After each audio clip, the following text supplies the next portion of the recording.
दोस्तों सर्दियों के दिन थे। एक व्यक्ति रात के 11 बजे बहुत मुसीबत में होता है। कई लोगों से वो मदद मांगता है लेकिन कोई उसकी मदद करने को तैयार नहीं होता। और मदद के लिए फिर वो एक मकान का दरवाज़ा खटखटाता है। फिर अंदर से एक महिला की आवाज़ आती है। वो कहती है, कौन है? तो कहता है कि मुझे आपकी मदद की ज़रूरत है, क्या आप मेरी थोड़ी सी मदद कर सकती हैं?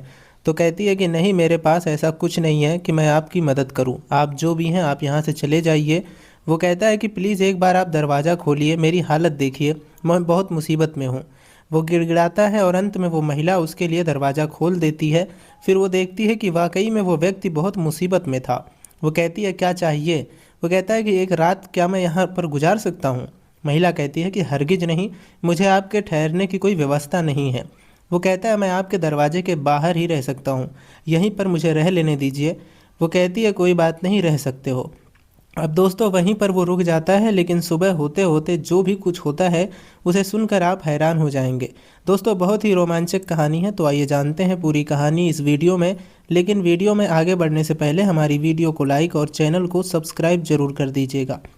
दोस्तों ये सच्ची कहानी है झारखंड के खूंटी ज़िले की। आदिवासी ज़िला होता है, बहुत पिछड़ा इलाका होता है। एक व्यक्ति जिसका नाम रतन होता है, वो अपनी बहन के यहाँ गया हुआ था क्योंकि उसकी बहन ने उसे मोटरसाइकिल देने के लिए कहा था। तो बस पकड़कर अपने बहन के घर जाता है और वहाँ पर उसकी बहन से उसे एक मोटरसाइकिल, राजदूत मोटरसाइकिल देती है। कहती है कि तेरे जीजा है नहीं, 1 साल बाद ही आएंगे, मुंबई गए हैं और तब तक ये बाइक यहाँ पर पड़े पड़े ख़राब हो जाएगी, तो तू ही ले जा, इसको चला और जब वो आएंगे तो लाकर दे जाना। दोस्तों वो व्यक्ति खुशी खुशी उस बाइक को लेकर चलता है। अब क्योंकि उसके हाथ में बाइक थी तो उसे कोई ज़्यादा जल्दबाजी करने की ज़रूरत ही नहीं। उसका वहाँ से घर 40 किलोमीटर दूर होता है। सोचता है 1 घंटे 1.5 घंटे में पहुँच ही जाऊँगा, इसीलिए वो रात को 8 बजे वहाँ से निकलता है। लेकिन 10 किलोमीटर जैसे ही आता है वैसे उसकी बाइक पंचर हो जाती है। अब वो थोड़ी दूर जाता है तो एक एक जगह पंचर बनवाता है और वहाँ पर पता चलता है कि उसका ट्यूब ख़राब हो चुका है। फिर उसके पास जो भी पैसे थे सारे पैसे उस ट्यूब में लगा देता है। इससे पहले उसने उसमें तेल भरवाया था, उसके पास कुछ भी नहीं बचता है। उसके बाद फिर वो वहाँ से बाइक लेकर चलता है। अब वो सोचता है कि भगवान रास्ते में फिर कोई मुसीबत ना आ जाए, कोई परेशानी ना आए, क्योंकि जेब में 1 रुपया भी नहीं है और मैं किसी तरीके से अपने घर पहुँच जाऊँ। लेकिन दोस्तों जिसका डर था उस लड़के के साथ वही होता है। उसकी बाइक आगे चलकर फिर से पंचर हो जाती है, क्योंकि दोस्तों बहुत दिनों से वो बाइक खड़ी थी, पुरानी हो चुकी थी। अब जब फिर पंचर हो जाती है तो उसके समझ में नहीं आता वो करे तो क्या करे। रात को तब तक 10 बज जाते हैं। अब वो लोगों से मदद मांगता है कि भैया मुझे एक साइकिल दे दीजिए और मेरी ये बाइक यहाँ पर खड़ी रहेगी, मैं सुबह आकर अपनी बाइक ले जाऊँगा और आपकी साइकिल दे जाऊँगा। लेकिन फिर लोग सोचते हैं कि कहीं ये साइकिल लेकर चला गया तो हम बाइक का क्या करेंगे, क्योंकि उस ज़माने में बाइक वगैरह किसी के पास होती नहीं थी। दोस्तों ये सन 2002 की बात है। अब उस व्यक्ति को कहीं से कोई मदद नहीं मिलती। फ़िलहाल वो जो है आगे चलते चलते किसी तरीके से 2-4 लोगों से मदद मांगता है, लेकिन कोई भी मदद देने को तैयार नहीं होता है। और फिर जब दुकान बंद हो जाती है, मार्केट बंद हो जाता है, अब वो सोचता है कि कहीं इसको खड़ी करके मैं बस से भी चला जाऊं, तो भी पैसे नहीं थे। लेकिन फिर बस भी बंद हो जाती है। उसके बाद कोई साधन नहीं, कोई सवारी नहीं। अब फिर वो पैदल चलते चलते 2-3 किलोमीटर जाता है, आगे एकदम सुनसान रास्ता आ जाता है। रात के 11 बज जाते हैं। अब वो पूरी तरीके से परेशान हो चुका था, थक गया था, कहीं कुछ सूझ नहीं रहा था, उसे कुछ भी समझ में नहीं आ रहा था। दिसंबर का महीना था, कड़ाके की ठंड थी, हवाएं चल रही थीं। अब वो परेशान हो जाता है। फिर उसे एक बहुत दूर चलने के बाद एक मकान दिखता है, एक कमरे का वो मकान था। फिर वो देखता है तो उसके सामने जाकर वो अपनी जो बाइक थी उसको खड़ी कर देता है और उसके बाद वो वहीं पर घर के सामने कुछ आग जल रहा था, वहीं पर वो बैठ जाता है। आग में थोड़ी सी ही गर्मी थी तो वो सेकने लगता है और जब थोड़ा बहुत उसे राहत मिलती है फिर वो दरवाजे की तरफ देखता है। सोचता है कि चलो इसको खटखटाता हूँ, कोई अंदर हो तो उससे मदद मांगूँ। फिर वो डर जाता है कि पता नहीं कोई अभी बुरा मान जाए तो यहाँ से भी मुझको हटना पड़े। लेकिन दोस्तों वो इतना परेशान होता है, उसे इतनी ठंड लग रही थी, तो बहुत सोच समझ कर वो दरवाजे को खटखटाता है। तो अंदर से 2-3 बार नॉक करता है तो एक महिला की आवाज़ आती है। वो कहती है, कौन है? तो कहता है कि मुझे मदद की ज़रूरत है, क्या आपके घर में कोई है जो मेरी मदद कर सकता है? अंदर से वो कहती है कि नहीं, मेरे घर में कोई नहीं है, आप जो भी हैं इतनी रात को यहाँ पर किस लिए आए हैं? आप यहाँ से चले जाइए, यहाँ पर कोई मदद नहीं मिलेगी। फिर वो कहता है कि मैं बहुत परेशान हूँ, आप मेरी परेशानी समझिए, मैं इतनी रात को कहाँ जाऊँ? इसीलिए उसे डर भी लग रहा था। तो कहता है कि प्लीज़ आप मेरी मदद कर दीजिए, मैं बहुत परेशान हूँ, एक बार आप दरवाज़ा खोल दीजिए। तो वो कहती है कि आपके साथ और कौन है? तो कहता है कि मैं अकेला हूँ, अगर कोई और होता तो मुझे मदद की कोई ज़रूरत ही नहीं पड़ती, फ़िलहाल मैं अकेला हूँ। फिर वो पूछती है नाम क्या है तुम्हारा? नाम बताता है कि मेरा नाम रतन है। वो चौंक जाती है, बोलती है क्या बोलता है हाँ मेरा नाम रतन है। अब दोस्तों फिर वो दरवाज़ा खोलती है, थोड़ा सा देखती है, ये देखने की कोशिश करती है कि क्या ये अकेला है या और कोई है। फ़िलहाल वो अकेला ही था। उसके बाद वो निकलती है, कहती है बताइए क्या कहना चाह रहे हैं। वो कहता है देखिए मेरी हालत देखिए, मैं बहुत ठंड से परेशान हूँ। वो अपनी पूरी कहानी बताता है कि मैं कैसे चला, कैसे बाइक पंचर हो गई, कैसे लोगों ने मेरी मदद नहीं की और फिर कैसे मैं यहाँ तक पहुँचा। फिर वो सोचने समझने लगती है। फिर रतन कहता है कि क्या मैं यहाँ पर रह सकता हूँ? वो कहती है मेरे पास आपको ठहराने की व्यवस्था नहीं है, आप कहाँ रुकोगे? तो रतन कहता है कि मैं यहीं बाहर आग जलाकर बैठ जाऊंगा, बस मुझे कुछ आप लकड़ियाँ दे दीजिए, मैं अपना रात काट लूँगा। कहती है ठीक है बैठ जाओ। अब दोस्तों एक बोरी लेकर आती है, कुछ लकड़ियाँ लाती है, एक माचिस देती है और कहती है लो आग जला लो और इस बोरे पर बैठ जाओ। अब दोस्तों वो जो है आग जला लेता है, बोरी पर बैठ जाता है और वो महिला जो है अंदर चली जाती है। अंदर जाने के बाद दरवाज़ा बंद कर लेती है और रतन जो है वो आग जलाकर अपनी रात काटने की कोशिश करता है।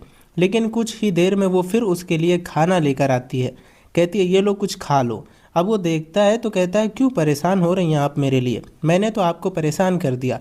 कहती है परेशानी की क्या बात है, मुझसे ज़्यादा तो तुम परेशान हो। अब मेरे दरवाजे पर बैठे हो, पता नहीं खाना खाए हो कि नहीं खाए हो, खाली पेट वैसे भी सर्दी लग जाएगी और तुम भूखे रहोगे तो मुझे भी अंदर नींद नहीं आएगी, जो भी तुम हो। अब दोस्तों रतन को भूख लगी ही थी, वो 4 रोटी बनाकर लाई थी, अंडे की भुर्जी बनाकर लाई थी, 2-3 अंडे की। उसके बाद वो वहाँ पर उसके सामने रख देती है।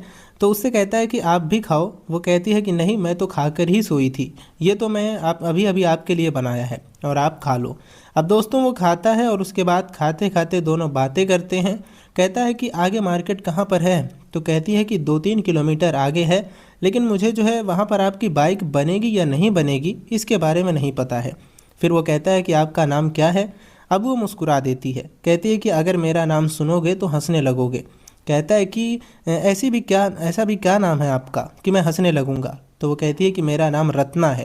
कहता है क्या बात कर रही हैं, वाकई में हंसने लगता है। कहती है हाँ मेरा नाम रत्ना है। तो कहता है कि अजीब सी बात है, मेरा नाम रतन है, आपका नाम रत्ना है। दोनों हंसने लगते हैं। उसके बाद दोस्तों वो धीरे धीरे खाना खा लेता है और फिर जो है रत्ना अपना बर्तन उठाती है, कमरे के अंदर चली जाती है और रतन जो है वो वहीं आग जलाकर सेकने लगता है बोरे पर बैठकर। लेकिन दोस्तों रत्ना की नींद गायब हो चुकी थी। वो सोच रही थी कि बाहर ही चलूं, बैठूं और उससे बातें करूं, क्योंकि उसका बिस्तर वैसे भी ठंडा हो चुका था। लेकिन फिर सोचती है कि क्या किसी अजनबी से बात करूं, लेकिन दोस्तों उसे नींद नहीं आ रही थी। अब रात को 2 बज जाते हैं। फिर वो देखती है कि अच्छा देखूं क्या वो सो रहा है या जाग रहा है या फिर चला गया। दरवाज़ा खोलती है तो देखती है कि बूंदाबांदी हो रही है, आग बुझ चुकी है और वहाँ पर रतन गायब है। अब वो देखती है और कुछ दिखाई भी नहीं दे रहा था। फिर वो कहती है कि चले गए क्या? तभी रतन जो है उसके दरवाजे के ही बगल में खड़ा था, वही बोरी ओढ़ कर अपने आप को बचाने की कोशिश कर रहा था। वो कहता है कि नहीं मैं यहीं पर खड़ा हूँ। अब दोस्तों उसकी तरफ देखती है तो आधा भीग चुका था। कहती है कि अरे आप तो भीग गए, कब से बारिश हो रही है? तो उसने कहा जब से आप अंदर गई हैं तभी से बारिश शुरू हो गई। उसने कहा कि तुम बताए क्यों नहीं, आपने एक बार दरवाज़ा खटखटाया होता। तो बोला कि मैं क्या परेशान करूं आपको, मैंने सोचा कि इतना तो परेशान कर दिया और कितना परेशान करूं। वो बोलती है कोई बात नहीं आप अंदर आ जाओ। अब दोस्तों रतन अंदर चला जाता है। रत्ना उसे एक सूती कपड़ा देती है, अपना वो सर वगैरह पोंछता है। अब रतन जहाँ भी जाता था तो अपना लुंगी अपना शर्ट लेकर जाता था, तो वो अपने उस राजदूत की डिग्गी में उसने रखा हुआ था, तो वो लेकर जाता है और उसके बाद अपने कपड़े बदलता है। अब वो ठंड से बुरी तरीके से कांप रहा था, उसे बहुत ज़ोर से ठंड लग जाती है। अब रत्ना उसको देखती है तो कहती है कि अब क्या करूं? कहती है कि एक काम करो, तुम इस बिस्तर पर सो जाओ। दोस्तों वो उसके चारपाई पर उसको सुला देती है और उसके बाद वो रजाई ओढ़ लेता है। जब रजाई ओढ़ लेता है उसके बाद अब वो भी इसी चारपाई पर बैठ जाती है और कुछ दिखाई नहीं दे रहा था, कुछ भी एकदम से गुप्त अंधेरा था। उससे वो बातें करती है, कहती है कि अभी भी ठंड लग रही है। रतन कहता है कि हाँ अभी भी लग रही है। कहती है मुझे भी लग रही है। अब दोस्तों उसके बाद रत्ना भी इस रजाई में अपने पैर डाल लेती है और उसके बाद फिर धीरे धीरे वो भी उसके बराबर में ही लेट जाती है। उसके बाद दोनों एक दूसरे से बातें करते हैं। रतन उससे पूछता है कि क्या तुम यहाँ पर अकेली रहती हो? तो कहती है कि हाँ, अकेली ही हूँ। बोलता है क्यों, आपके पति कहाँ हैं? कहती है कि मेरे पति ने तो दूसरी शादी कर ली और ये जो घर है ये मेरी माँ का घर है। मैं अपनी माँ के साथ रहती थी, माँ की भी मौत 1 साल पहले हो गई। फिर वो कहता है कि फिर आपका खर्चा पानी कैसे चलता है? तो कहती है कि मैंने मुर्गियाँ पाल रखी हैं, बकरियाँ पाल रखी हैं, उसी से अपना खर्चा पानी चलाती हूँ। अब दोस्तों वो आदिवासी जिला होता है और बहुत ही पिछड़ा इलाका था, तो ज़्यादातर लोग ऐसे ही अपना काम करते थे, गुजारा करते थे। तो रत्ना कहती है कि मैं यही सब पाल रखी हूँ और इसी से मेरा गुजारा हो जाता है। फिर वो पूछती है आपकी शादी हुई है? रतन कहता है कि नहीं, मेरी शादी नहीं हुई है। अब दोस्तों बातें करते करते दोनों एक दूसरे में खो जाते हैं और दोनों के बीच रिश्ता बन जाता है। सुबह जब 5 बजते हैं तो फिर उसकी मुर्गियों ने आवाज़ देना शुरू कर दिया। रत्ना कहती है कि लगता है सुबह हो गया और अब आपको जाना होगा। फिर दोस्तों वो बिस्तर से उठता है और उसके बाद वो बोलता है कि ठीक है, मैं जा रहा हूँ, लेकिन मेरे पास पैसे नहीं हैं, मुझे क्या 50 रुपये दे सकती हैं? मैं आपका लौटा दूंगा। वो कहती है कि जब इतना कुछ हो गया तो 50 रुपये में क्या है। उसे पैसे देती है, उसके बाद वो जाने लगता है। तो रत्ना कहती है कि क्या तुम फिर आओगे? तो कहता है कि आप चाहोगे तो हम ज़रूर आएंगे। तो कहती है कि मैं तो चाहती हूँ कि तुम जाओ ही मत यहाँ से। तो कहता है कि क्या बात कर रही हैं, अगर ऐसी बात है तो मैं रुक जाता हूँ। फिर कहता है अच्छा ठीक है, मैं जा रहा हूँ क्योंकि मेरे पास कपड़े वगैरह भी नहीं है, लेकिन मैं शाम को ज़रूर आऊँगा। अब दोस्तों वहाँ से अंधेरा ही था, 5:30 बजे सर्दियों के दिन में। तो वो जो है वहाँ से निकल जाता है और उसके बाद जब शाम होती है तो रत्ना उसका इंतज़ार करती है, लेकिन रतन नहीं आता है।